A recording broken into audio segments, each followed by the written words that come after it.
pueden echarme del feminismo si me equivoco, si hago algo que va por fuera del feminismo, ya no puedo ser feminista. Me atraen las personas flacas y las que se parecen a las modelos de las revistas, entonces ya no merezco ser feminista. ¿Cómo hago para ser una buena feminista?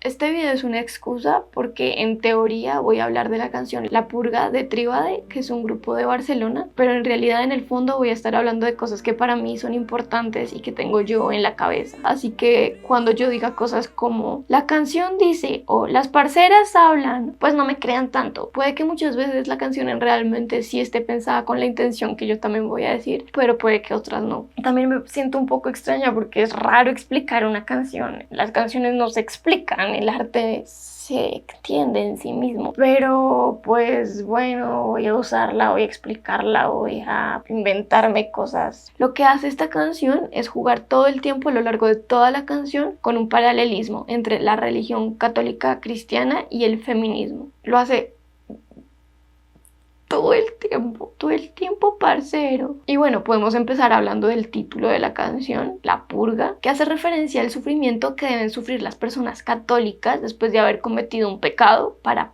purgarse, valga la redundancia, y así purificarse. Y por eso también se usa la palabra purgatorio en la religión católica, como para hablar de este mismo concepto. Por eso purga, purgatorio, purgarse y purificarse. No creo que tenga que ver, pero bueno, por ahí va la cosa. Entonces, si se hace esta comparación entre feminismo y religión católica, ¿cuál sería ese camino de purgación que tenemos que ser las mujeres feministas para llegar a ser buenas feministas? No soy digna al feminismo, darme la excomunión. Esta comparación, que si se quiere podríamos llamar también una parodia, también se ve reflejada en el videoclip. Muy interesante el asunto. Entonces en el videoclip se ve toda la simbología religiosa católica, empezando porque el lugar en el que transcurre casi todo el video es una iglesia, como una catedral. Todos los elementos arquitectónicos nos hacen pensar en una iglesia y vemos como espacios como el púlpito, el confesionario. También se ven imágenes con simbología religiosa todo el tiempo, entonces se ven imágenes de Cristo, se ven imágenes de María, velas. Y bueno, hay otros símbolos que están mezclados con símbolos feministas y con la estética queer. Entonces, por ejemplo, hay una imagen de Cristo, pero con una estética que se ha relacionado como con lo queer. Y luego hay otros símbolos mezclados. Por ejemplo, está el papel del cura, que en la religión católica cumple un lugar como de oír en la confesión y juzgarla, decir qué tienes que hacer para purgar este pecado. En este caso, este papel es representado por 3 mujeres que están oyendo a las 3 mujeres que cantan la canción y oyen sus pecados y las miran como juzgándolas. Y estas mujeres tienen en el cuello, en vez de la camándula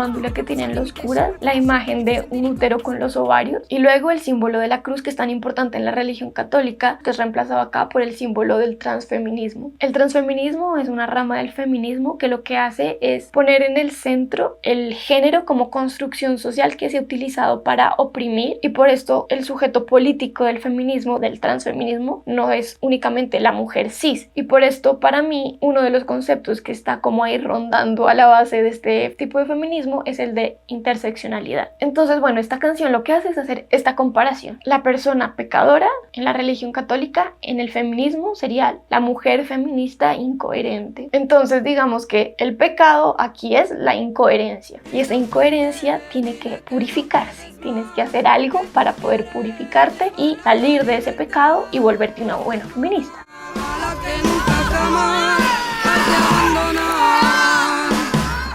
Y bueno, esto me lo inventé yo porque me parecía la forma más fácil de decir esto. Y es que para mí esta canción tiene 3 partes. La parte inicial muestra desde dónde se posicionan para hablar de esto. Y para mí este es un asunto clave, como que lo relaciono directamente con las teorías feministas del punto de vista, que básicamente muy a grandes rasgos dice que la construcción del conocimiento a lo largo de la historia se ha hecho de tal forma que se dice que es neutra y objetiva. Es decir, que la ciencia, por ejemplo, es objetiva, es decir, aunque lo haga una persona, su punto de vista, su forma de entender y de estar en el mundo no influyen en el conocimiento conocimiento que se está creando. La teoría del punto de vista dice lo contrario, dice que todo el conocimiento que construyamos está atravesado por quienes somos nosotros, es decir, por quien construye ese pensamiento y esas ideas. Y por eso dice que la única forma de llegar a una objetividad es decir, ok, yo parto desde esto, yo soy esto, y de ahí en adelante construyo este pensamiento. Entonces, bueno, sin enredarme mucho más, ellas aquí para mí lo que hacen es decir desde dónde se posicionan. Y este lugar desde el que se posicionan para mí es también la razón por la cual el símbolo de la cruz aquí es reemplazado por el símbolo del transfeminismo. Y esto se relaciona con el concepto que mencioné antes de la interseccionalidad, que es un tema y un enfoque muy importante dentro de algunas teorías feministas y dentro de otras teorías, no solo del feminismo. Desde el comienzo de la vida no estuvimos no exentas del poder, del control, de los privilegios. La forma en la que yo vivo depende de unas categorías que me atraviesan y que construyen así mi identidad. Para mí es como si yo soy una persona que está aquí en la vida y hay muchas calles que me atraviesan. Esas categorías se cruzan, se intersectan y se construyen entre sí, y dependiendo de la forma en la que se intersectan en mí misma específicamente, se construye así mi identidad y mi forma de estar y de vivir el mundo y de vivir las relaciones de poder, tanto desde lugares de opresión como desde lugares de privilegio. Algunas de las categorías que menciona Triba de ahí, ¿no? De estas categorías que nos intersectan son Mi clase, mi raza, mi cuerpo, mi biología, mi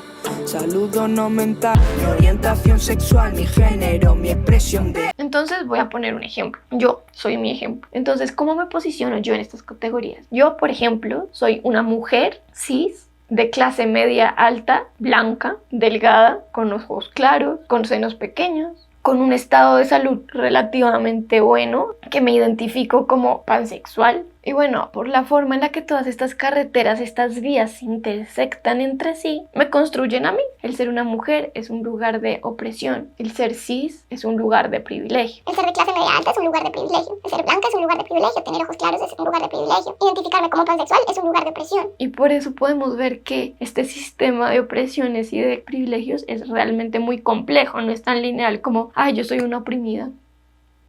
La segunda parte, que es la parte como más larga, es el corazón de la canción. Es como una gran retahíla de versos que se suceden y es como la confesión que hace una mujer o que hacen varias mujeres con respecto a su pecado, es decir, a su incoherencia dentro del feminismo. Límites, el cuerpo, la psique. Hice sentir incómodas hermanas con palique. He dejado tiradas a mis compas en las malas. Me excusa con mi necesidad de libertad. Yo me he sentido incómoda algunas veces cuando me pongo a ver a lo lejos en el pasado, o no tan a lo lejos, bastante cerca, que en algún momento no estuve presente para alguna amiga, para alguna parcera, cuando es posible que hubiera podido estarlo. Y me siento triste porque me doy cuenta que privilegié, me centré solo en mi necesidad de libertad y no me di cuenta de que por un lado tengo otras necesidades, como la necesidad de contribuir con el bienestar de otras personas, y a la vez no me di cuenta, no me detuve a oír las necesidades y sentimientos de esta otra persona. Y bueno, eso es lo que yo interpreto de estos dos versos. Como se pueden dar cuenta, es una interpretación bastante libre. Seguramente no es exactamente lo que querían decir, pero es como mi interpretación, como yo aterrizo eso que oigo a mi vida, porque eso me ha pasado muchas veces, porque me he sentido frustrada e incómoda por haberme negado la posibilidad de oír a otras personas en algunos momentos. No siempre, a veces lo disfruto también, como el decir, bueno, en este momento tengo la necesidad de libertad y asumo esta estrategia, pero creo que en algunos otros momentos esa estrategia me limita. He soltado palabras que han herido como balas. Me queda callada cuando hablar era justicia.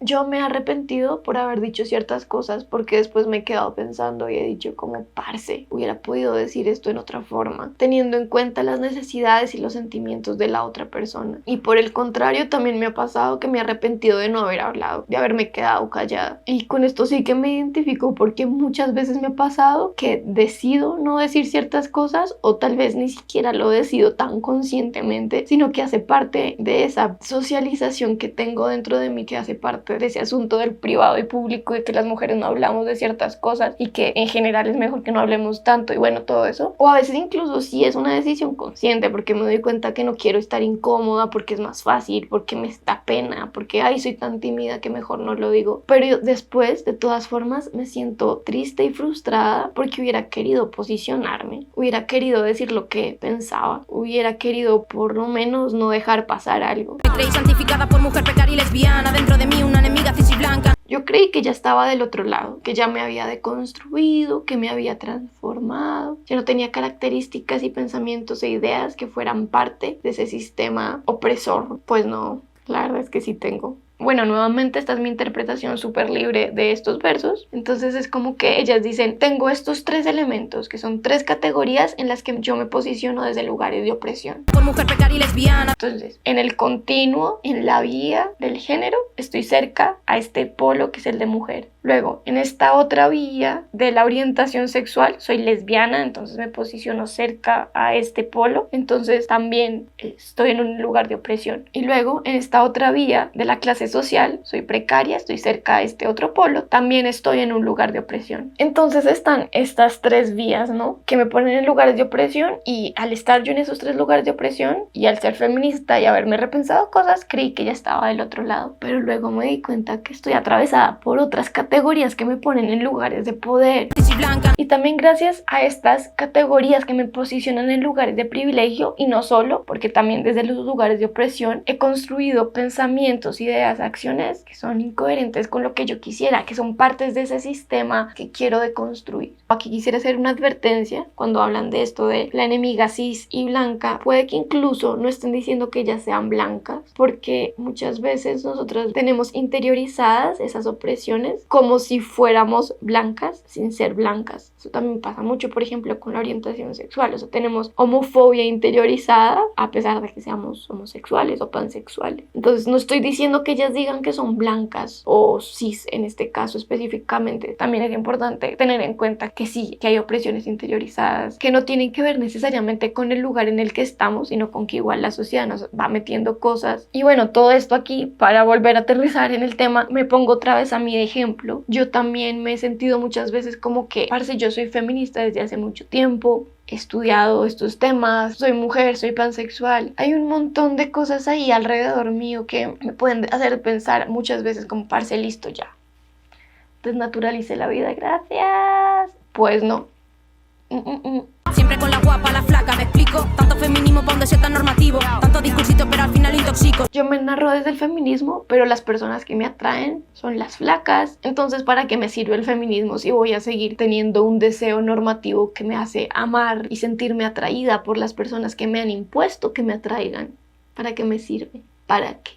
Y bueno, yo esto lo dije así como en primera persona, pero no me siento súper identificada con esto. La verdad es que si hay algo que yo creo que en mí sí está bastante deconstruido, es el asunto del deseo. Y se preguntarán, entonces, ¿para qué carajos nos dices esto si lo que estás hablando es lo que a ti te interesa? Pues la respuesta es por 2 razones. Una es que me parece que hablar del deseo, de la atracción, es algo importante, algo que no se suele hacer. Porque cómo llegamos a deconstruir realmente el deseo, me parece una cosa muy fuerte. Como yo puedo entender desde la teoría que los anuncios y las películas y un montón de elementos así como herramientas culturales han transmitido un estereotipo de belleza para que a mí me guste. Además entiendo que esos estereotipos de belleza generan mucho sufrimiento en muchas personas, por no decir en todas, no lo sé. Entonces, ¿por qué me gustan? Y eso me lleva al otro argumento de por qué para mí es importante traer esto acá, y es cómo algunos elementos de la teoría que tenemos en la cabeza, cómo hacemos que atraviesen nuestro cuerpo, nuestras realidades, nuestro deseo en este caso. Y aquí voy a poner un ejemplo, un tema que para mí es así complejo, como que lo entiendo en la teoría, pero en la práctica me parece más difícil. Es, por ejemplo, el del amor romántico. Yo tengo claro que el amor romántico ha sido un instrumento también construido para generar relaciones desiguales, para que las mujeres estemos esperando a nuestro príncipe azul, para que sacrifiquemos todo por nuestro amor. Sé que hay mucho sufrimiento detrás de eso también. Sé que el amor romántico nos impone que amemos a una sola persona, nos impone la monogamia. Yo lo sé, lo he pensado muchas veces. Y entonces, ¿cómo hago para no sentir celos? Es un tema complicado y esto me hace de cierto modo ser incoherente con respecto al feminismo, porque a veces tengo acciones muy marcadas en mí que pueden estar muy asociadas con el amor romántico.